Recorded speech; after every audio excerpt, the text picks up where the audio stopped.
Good morning everyone. সকালবেলা ঘুম থেকে উঠেছি 8টার সময়, আর 8:30টার সময় ডেলিভারি বয় আমার বাড়ির সামনে এসে হাজির। এত বড় একটা পার্সেল এসছে, মানে এত সকালে পার্সেল আমি কখনোই রিসিভ করিনি। এত বড় পার্সেল নিচ্ছি দেখে ডেলিভারি বয়ও কনফিউজ হয়ে গেছিলো যে এতে কী ছিল। এতে ছিল 5টা কুশনের কম্বো। আজকে মাম্মাম আমাকে আর বিছানা গোছাতে দেয়নি, নিজেই সুন্দর করে গুছিয়ে দিয়েছে।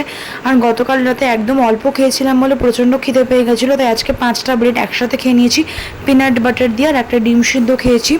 খাওয়ার পরেই দেখলাম আবার একটা পার্সেল চলে এসছে। এই 5টা কুশন আর 5টা কভার অর্ডার করেছিলাম আমাদের ওপরের ঘরে, মানে ঠাকুমার ঘরে সোফাতে সাজানোর জন্য। যেহেতু 400 টাকায় এত কম দামে এত ভালো জিনিস পেয়েছি, তাই ঠাকুমাকেও কিনিয়ে দিয়েছি। আজকে মাম্মাম লাঞ্চে বানিয়েছিল ডাল, ডিমের তরকারি আর কাঁকরোল ভাজা। কলেজ আর পড়াশোনা এখন অবধি স্টার্ট না হওয়ায় একদমই সময় কাটছে না। কতই বার ফোন দেখবো বলো। তাই বিকেলে উঠে একটু আমার পছন্দের এগুলো বানাচ্ছিলাম। কেমন লাগলো অবশ্যই জানিও।